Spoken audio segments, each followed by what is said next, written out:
The Miracle of Enzim, halaman 43. Enzim dan kesehatan, mitos dan fakta. 40 tahun telah berlalu sejak saya menjadi seorang spesialis endoskopi gastrostomy dan lambung dan usus. Sepanjang pada masa itu saya bekerja sama dengan pasien saya untuk menemukan cara menjalani hidup yang sehat.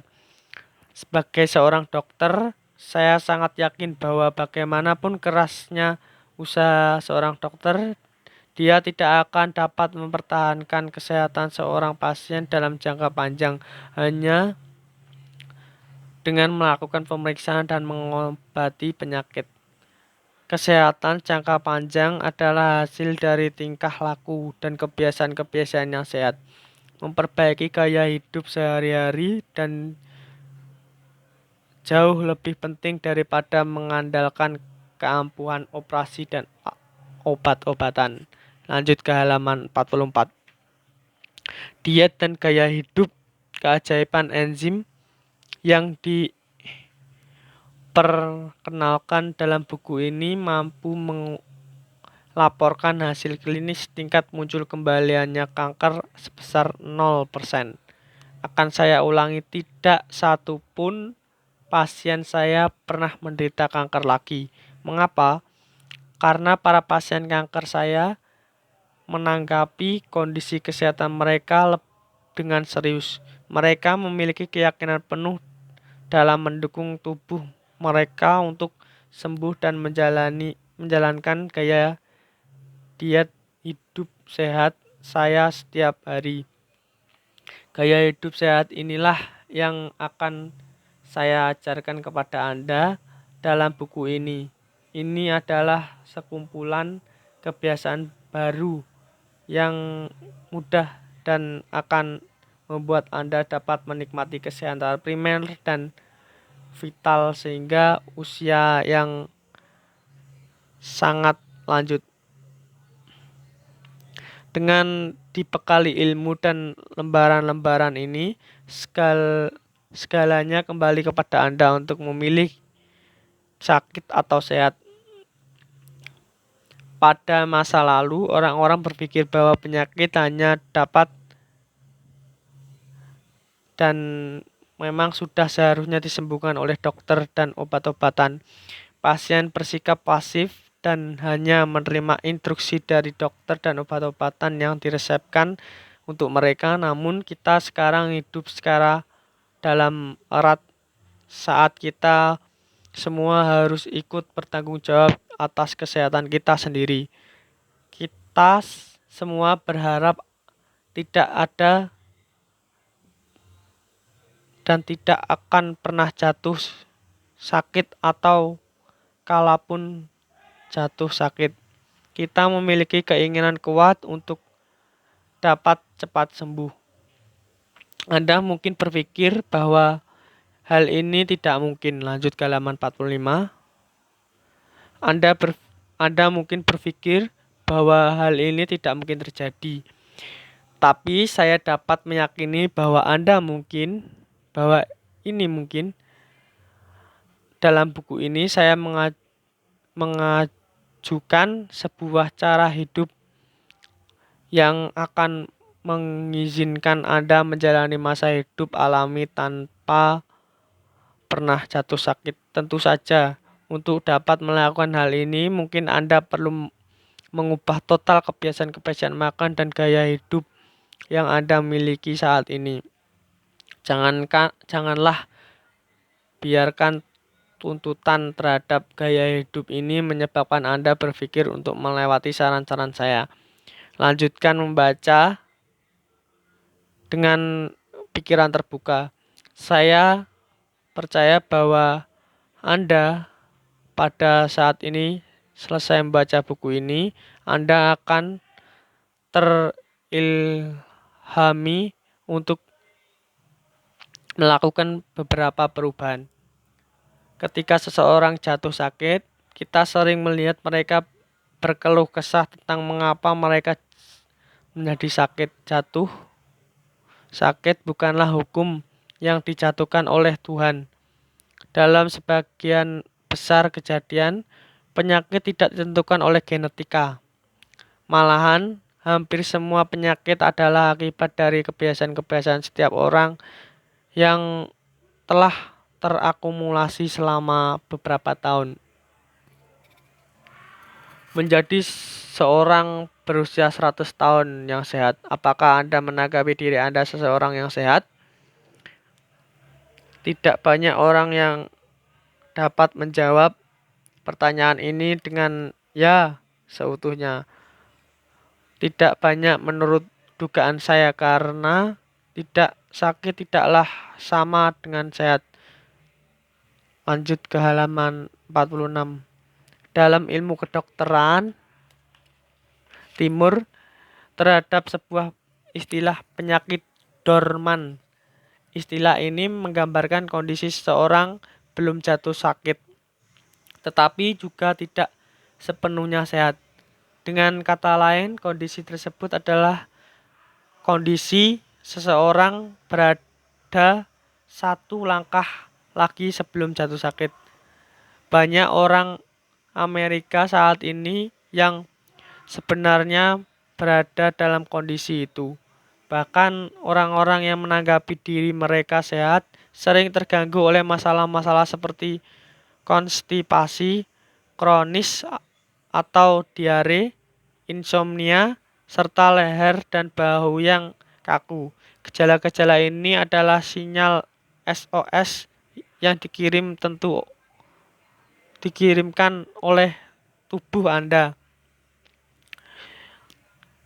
Dan jika Anda menanggapi enteng hal-hal itu dengan mengatakan keadaan ini normal bagi saya atau saya memang biasa seperti ini, Anda mengambil resiko menyebabkan kondisi ini berkembang menjadi sebuah penyakit serius. Usia harapan hidup rata-rata di Amerika meningkat secara dramatis dari 47 tahun pada tahun 1900 menjadi hampir 78 pada 2006. Oleh karena itu, umat manusia memiliki minat bersama agar semua orang dapat hidup lebih lama. Dapat dikatakan bahwa hal ini adalah suatu perubahan yang sangat positif. Namun tingkat harapan hidup rata-rata tidak seharusnya membuat kita puas karena angka itu tidak mencerminkan kesehatan sejati. Contohnya seseorang berusia 100 tahun yang menjalani hidup sehat dan seseorang 100 tahun yang sakit. Lanjut ke halaman 47. Dan hanya tergeletak di tempat tidur tidak dapat dianggap sama dalam perhitungan harapan hidup rata-rata. Jika tidak sehat, Anda tidak dapat memanfaatkan bagian penutup hidup panjang Anda. Sangat sedikit orang yang menginginkan umur panjang jika mereka hanya bisa tergeletak di tempat tidur dan menderita. Hanya jika mereka sehatlah banyak orang benar-benar ingin berumur panjang.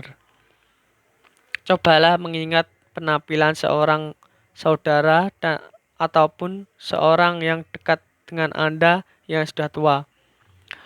Dengan melihat kondisi kesehatan orang normal tersebut, apakah Anda akan merasa puas berada dalam keadaan yang sama seperti itu ketika Anda mencapai usia mereka? Sayangnya, sebagian besar orang akan menjawab tidak. Saya menjadi semakin tua, bahkan tubuh seseorang yang sehat pun akan memburuk. Namun, jatuh sakit dan membiarkan tubuh Anda mengalami kemunduran alami adalah dua hal yang sama sekali berbeda.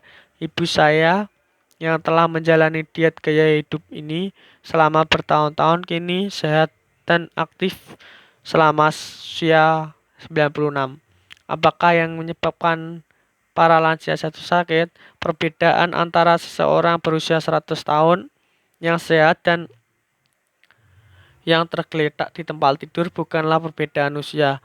Perbedaan ada dalam kebiasaan makan dan kebiasaan hidup yang terakumulasi selama 1 abad. Pendeknya, apakah seseorang sehat atau tidak tergantung pada yang dimakan oleh orang tersebut dan bagaimana orang itu hidup sehari-hari. Lanjut ke halaman 48. The Miracle of Enzyme, halaman 54.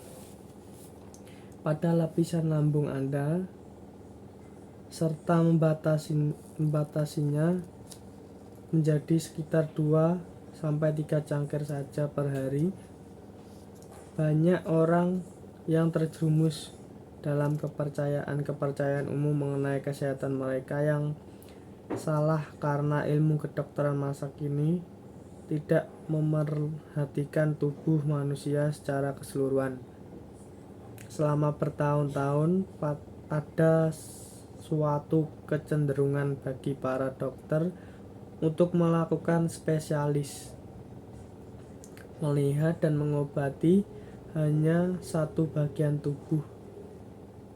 Kita tidak dapat melihat hutan dari pohon-pohonnya.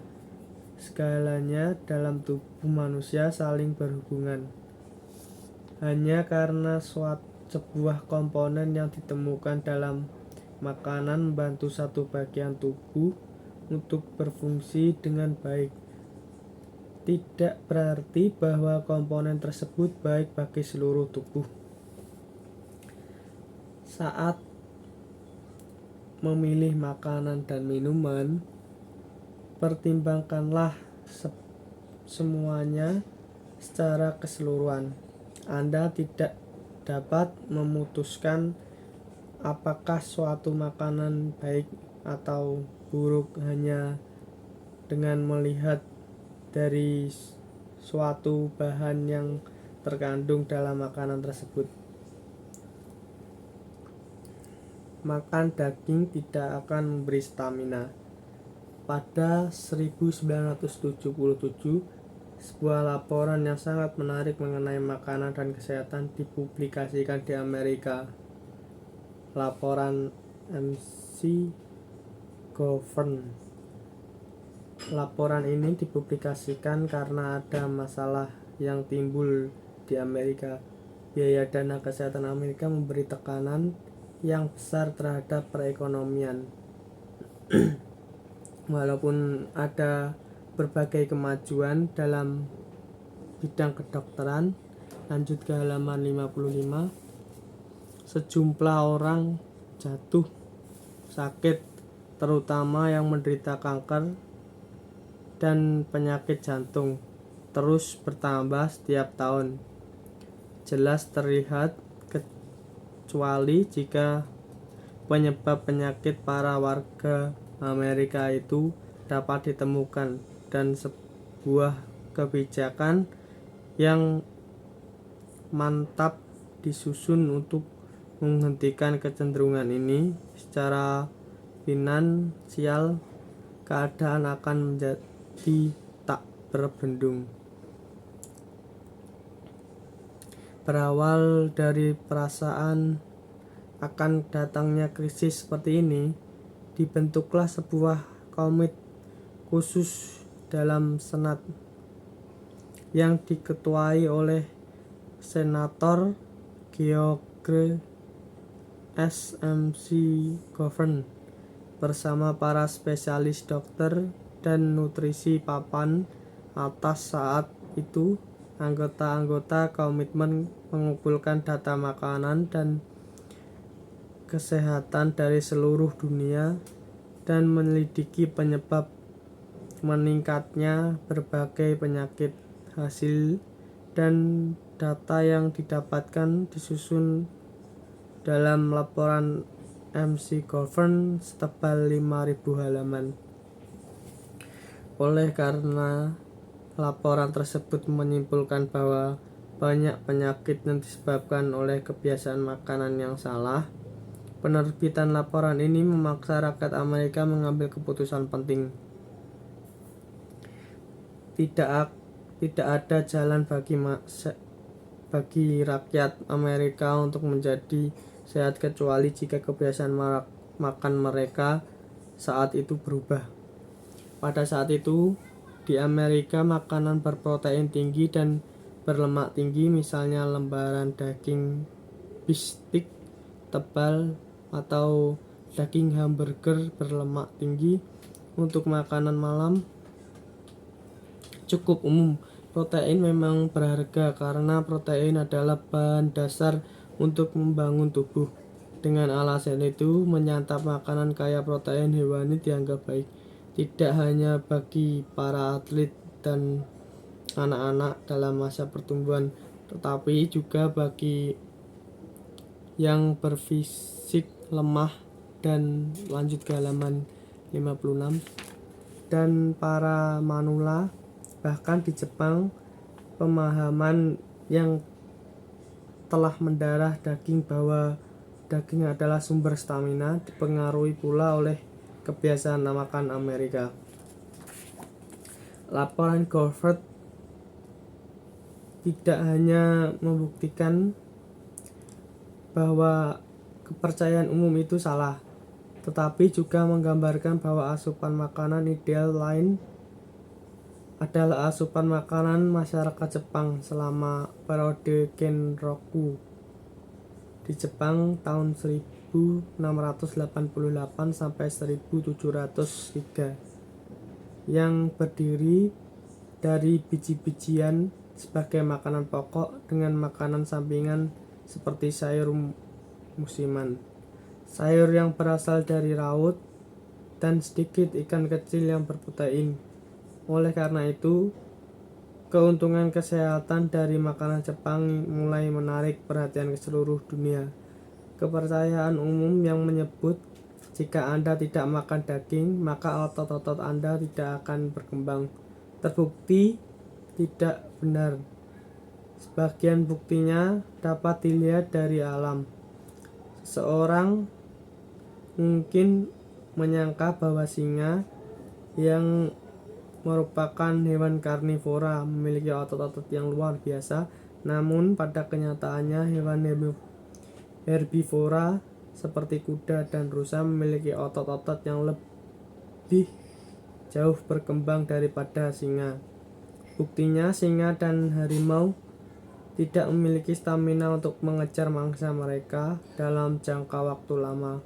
Mereka beraksi secara mendadak dan menggunakan kecepatan mereka untuk menangkap dan membunuh mangsa mereka secara cepat mungkin.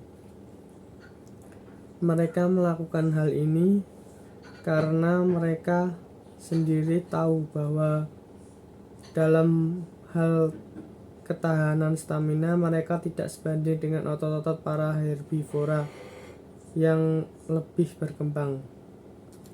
Lanjut ke halaman 57. Sebuah kata menyantap daging mungkin memang mempercepat pertumbuhan, tetapi juga akan mempercepat proses penuaan. Juga tidak benar jika kita diberitahu bahwa kita tidak akan tumbuh tinggi jika tidak makan daging. Gajah dan jerapah beberapa kali lebih tinggi daripada singa dan harimau, tetapi mereka adalah hewan-hewan herbivora. Makan daging memang mempercepat tubuh dan cepatnya pertumbuhan dan pendewasaan anak-anak dalam beberapa dekade yang lalu mungkin. Memang berkat adanya peningkatan dalam asupan protein hewani, meskipun demikian juga ada sebuah penangkapan berbahaya yang dalam menyantap daging. Begitu Anda mencapai usia tertentu, pertumbuhan tubuh Anda berubah menjadi sebuah fenomena yang disebut menua. Menyantap daging mungkin memang mempercepat tubuh, tetapi juga akan mempercepat proses penuaan. Mungkin Anda tidak bersedia mengurangi konsumsi daging. Hal itu tidak mengubah kenyataan bahwa daging memiliki efek berbahaya bagi kesehatan Anda dan mempercepat proses penuaan. Sebelum Anda menutup pikiran Anda, bacalah materi berikut ini. Lanjut ke halaman 58. 6 alasan asupan tinggi protein berbahaya bagi kesehatan. Racun dalam daging tepat berkembang biak sel-sel kanker. Setiap sel mengandung DNA, suatu zat kimia yang berisi peta tubuh dan fungsi-fungsinya. Produk sampingan beracun dari pencernaan lemak dan protein hewani yang berlebihan dapat merusak DNA dan mengubah sel-sel menjadi sel kanker. Sel-sel kanker mulai berkembang biak dengan sendirinya. Darah kita mengandung sel-sel darah merah, sel-sel darah putih, dan limfosit. Sel-sel darah putih dan limfosit menyerang musuh-musuh seperti bakteri dan virus, menghancurkan mereka atau menjadikan mereka tidak berbahaya lagi. Jika sel-sel ini rusak, The Miracle of Enzyme, halaman 58. 6 alasan asupan tinggi protein berbahaya bagi kesehatan. Racun dalam daging tempat berkembang biak sel-sel kanker. Setiap sel mengandung DNA, suatu zat kimia yang berisi peta tubuh dan fungsi-fungsinya. Produk sampingan beracun dari pencernaan lemak dan protein hewani yang berlebihan dapat merusak DNA dan mengubah sel-sel menjadi sel kanker. Sel kanker merupakan berkembang biak dengan sendirinya. Darah kita mengandung sel-sel darah merah, darah putih, dan limfosit. Sel-sel darah putih dan limfosit menyerang musuh-musuh seperti bakteri dan virus, menghancurkan mereka atau menjadikan mereka tidak berbahaya lagi. Jika sel-sel ini rusak, mekanisme pertahanan garis depan tubuh akan berhenti fungsinya, serta dapat berakhir dengan infeksi dan memunculkan sel-sel abnormal atau sel-sel kanker. Protein menyebabkan reaksi alergi. Protein yang belum diurai menjadi nutrisi memasuki peredaran darah melalui daging usus sebagai zat tak dikenal. Hal-hal sering terjadi pada anak-anak yang masih kecil. Tubuh bereaksi terhadapnya sebagai zat tak dikenal dan menimbulkan reaksi alergi. Alergi protein seperti ini paling sering disebabkan oleh usus dan telur. Mengkonsumsi protein hewani secara berlebihan dan reaksi alergi. Lanjut ke halaman 59. Yang dihasilkannya adalah penyebab meningkatnya kasus-kasus dermatitis atopik, kaligatam, penyakit kolagen, kolistis ulceratif, dan penyakit Crohn's. Kelebihan protein menyebabkan kerja hati dan ginjal lebih berat.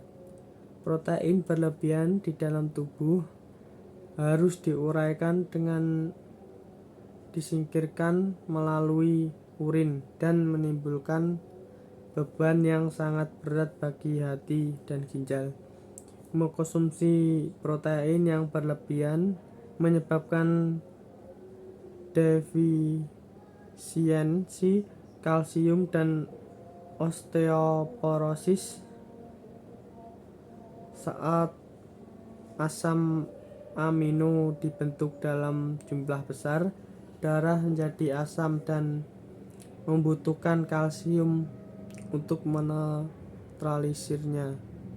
Dengan demikian, konsumsi protein yang berlebihan menyebabkan berkurangnya kalsium. Terlebih lagi, kadar fosfor dalam daging sangatlah tinggi dan darah harus menjaga resiko kalsium menjadi fosfor antara 1:1 dan 1:2. Makanan yang meningkatkan jumlah fosfor akan menyebabkan tubuh mengambil kalsium dari gigi dan tulang untuk menjaga keseimbangan tersebut.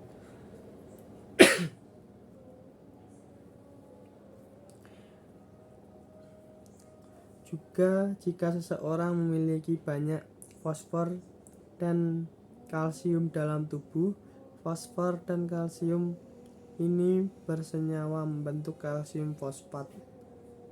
Tubuh tidak dapat menyerap senyawa ini, maka senyawa ini pun dikeluarkan, menambah semakin berkurangnya kalsium sehingga tubuh rentan terhadap osteoporosis. Lanjut ke halaman 60.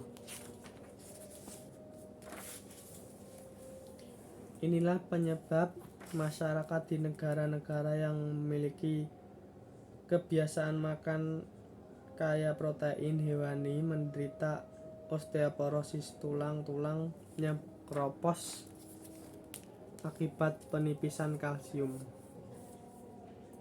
Kelebihan protein dalam menyebabkan kekurangan energi. Energi dalam jumlah besar diperlukan untuk mencerna makanan. Protein yang berlebih tidak dapat dicerna sepenuhnya, dan karena ini tidak diserap sehingga penyebab pembusukan di dalam usus dan timbulnya produk-produk sampingan yang beracun. Energi dalam jumlah yang sangat besar dibutuhkan untuk menghilangkan racun dari zat-zat ini. Pada saat energi dalam jumlah besar digunakan, sejumlah besar radikal bebas terbentuk. Radikal bebas bertanggung jawab atas terjadinya proses penuaan, kanker, penyakit jantung, dan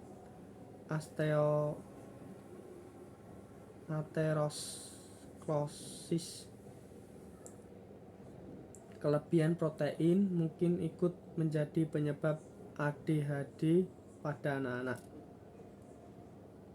Penelitian beberapa tahun belakangan ini menunjukkan adanya peningkatan jumlah anak-anak yang memiliki rentan perhatian pendek yang cenderung mengalami ledakan-ledakan kemarahan. Makanan dan nutrisi dapat menimbulkan dampak besar pada tingkah laku anak-anak dan kemampuannya untuk beradaptasi secara sosial. Ada kecenderungan yang makin besar bagi anak-anak di rumah maupun di sekolah untuk mengkonsumsi makanan olahan dalam jumlah besar.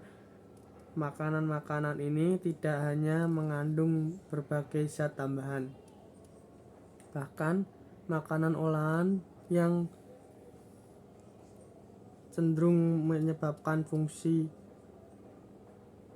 tubuh bersifat asam. Protein hewani dan gula pun semakin banyak dikonsumsi setara sayur yang dihindari.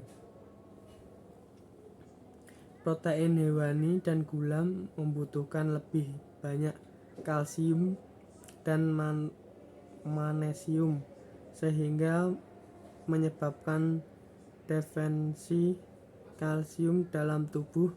Defensi kalsium mengganggu sistem syaraf dan ikut menjadi penyebab kegelisahan dan iritabilitas atau sifat lekas marah.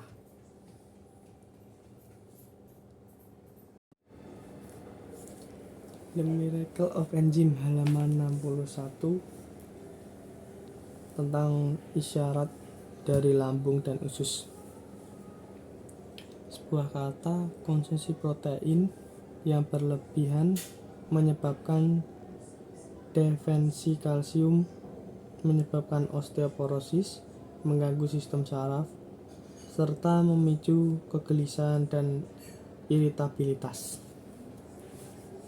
Di Jepang, terdapat sebuah konsep bahwa secara harfiah Anda dapat membaca kualitas hidup seseorang dari raut muka seseorang tersebut, bahwa ada pepatah, semua tercermin di wajahnya.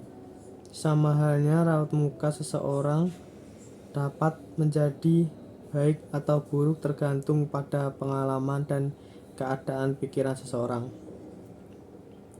Lambung dan usus juga memiliki karakteristik baik dan buruk yang mencerminkan kondisi kesehatan seseorang. Karakteristik lambung dan usus seseorang yang sehat sangatlah bersih. Sebuah lambung yang sehat memiliki selaput lendir yang berwarna merah jambu, seluruhnya tanpa ada tonjolan-tonjolan maupun abnormalitas. Lanjut ke halaman 62. Di permukaan dan pembuluh-pembuluh darah di bawah mukusnya tidak terlihat. Terlebih lagi, karena mukus seseorang sehat transparan, permukaannya tampak berkilap saat memantulkan cahaya dari endoskop. Usus yang sehat berwarna merah jambu, sangat empuk dan memiliki lipatan-lipatan yang besar dan berseragam. Semua orang memiliki karakteristik lambung dan usus yang bersih saat masih kanak-kanak, tetapi karakter itu berubah bergantung pada makanan dan gaya hidup sehari-hari orang tersebut. Lambung orang yang tidak sehat tampak berbintik-bintik dan tidak berwarna, beberapa tempat berwarna dan membengkak. Terlebih lagi jika lambung menderita radang, selaput, mukus kronis atau akut, yang umum terjadi pada orang Amerika maupun Jepang. Lapisan lambung menjadi tipis dan pembuluh-pembuluh darah terlihat di bawah selaput lendir. Terlebih lagi, apabila mukosa lambung mulai mengalami atrofi atau penyusutan, sel-sel permukaan berusaha untuk mengompensasi dengan melipat gandakan diri di berbagai tempat dan menyebabkan dinding lambung menjadi tertonjol. Kondisi ini hanya satu langkah sebelum timbulnya kanker. Dalam usus yang tidak sehat, karena otot-otot di dinding usus menjadi tebal dan kaku, timbul lipatan-lipatan yang tidak terasa sehingga menyebabkan, lanjut ke halaman 63, menyebabkan penyempitan di beberapa tempat, seolah-olah ada karet gelang yang mengikatnya. Pada penderita penyakit dormon yang belum merasakan sakit atau adanya keluhan kesehatan fisik, mungkin tidak banyak termotivasi untuk mengurangi konsumsi daging. Mungkin sangat sedikit orang Amerika penuh energi yang mau mendengarkan saran ini. Mengapa mungkin? Karena mereka tidak dapat berhenti mengkonsumsi daging. Tekanan-tekanan sosial yang ada terlalu besar. Mungkin seumuran hidup mereka selalu mengandalkan daging sebagai makanan mereka dan tidak tahu apa lagi yang dapat dimakan. Namun alasannya mungkin juga karena mereka tidak dapat melihat apa yang terjadi dalam perut mereka sendiri. Ketika bagian luar tubuh kita mulai menampakkan perubahan fisik, kita pun cenderung menggapai perubahan itu dengan lebih serius. Kebotakan, keriputan, lemak, atau kulit kendur membuat orang-orang resah dan memotivasi mereka menghabiskan waktu dan uang untuk berusaha mengatasi kondisi ini. Sementara itu, mereka tidak terlihat perubahan-perubahan di dalam saluran pencernaan tidak dipedulikan. Orang-orang cenderung berpikiran bahwa kecuali jika mereka merasa sangat kesakitan di bagian perut, segalanya tentu baik-baik saja. Tidak ada yang dilakukan untuk perawatan bagian dalam lambung dan usus, dan kondisi kedua pun terus menurun. Di kemudian hari setelah jatuh sakit, lanjut ke halaman 64. Banyak yang menyesal karena tidak melakukan perubahan gaya hidup untuk menghindari penyakit itu. Sebuah kata perubahan-perubahan internal berkaitan langsung dengan kesehatan seseorang secara keseluruhan. Saya sendiri lebih mengkhawatirkan perubahan-perubahan yang terjadi di dalam tubuh daripada mengkhawatirkan perubahan-perubahan di luar sana. Yang sebagian karena saya dapat melihat karakteristik tubuh bagi dalam maupun kolonoskop saya. Namun sebagian besar karena saya tahu bahwa perubahan-perubahan internal berkaitan langsung dengan kesehatan orang secara keseluruhan. Pasien-pasien saya yang menjalani diet dan gaya hidup keajaiban enzim dengan serius melakukannya karena mereka tahu bahwa hidup mereka bergantung padanya. Namun bagi mereka yang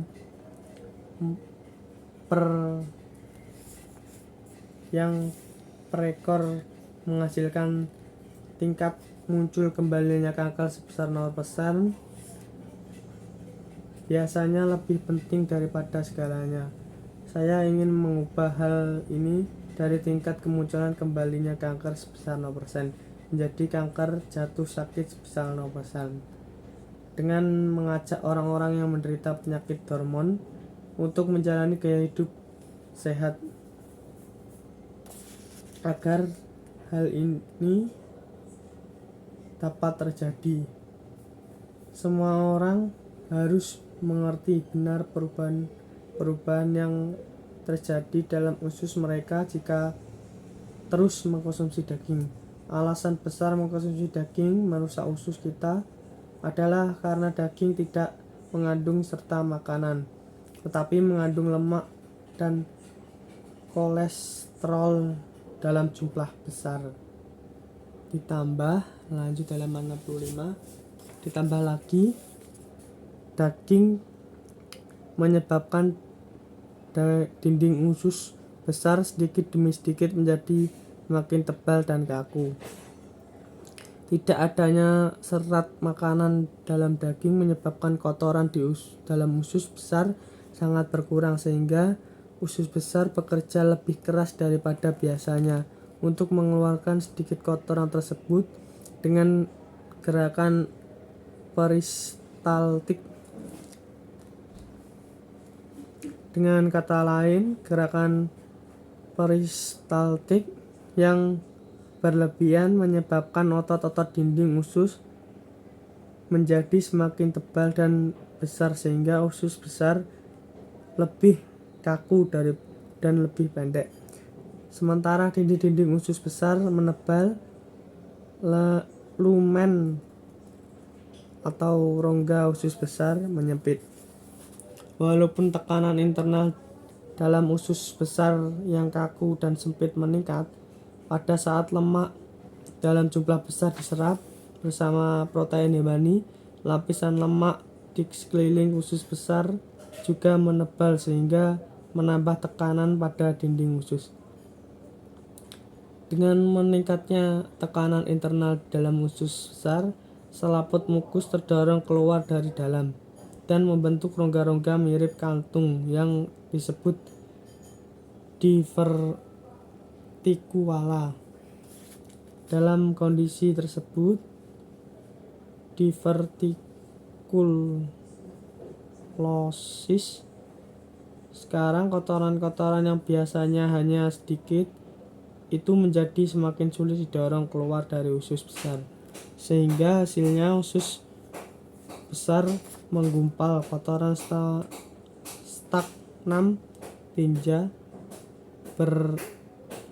terperangkap yang terus berdiam di dalam usus besar dalam waktu lama. Kotoran stagna itu berkumpul seolah-olah menempel di dinding usus besar dan digabungkan dengan divertikulosis. Kotoran stagnan disebut masuk ke rongga-rongga mirip kantung tersebut. Penyebab ekskresi menjadi semakin sulit dilaksanakan. Kotoran stagma yang terkumpul dalam divertikuala atau diantara berlipat-lipatan menghasilkan racun yang menyebabkan mutuasi genetik sel-sel di area tersebut dan menimbulkan polip-polip itu tubuh dan pada akhirnya dapat berubah menjadi kanker.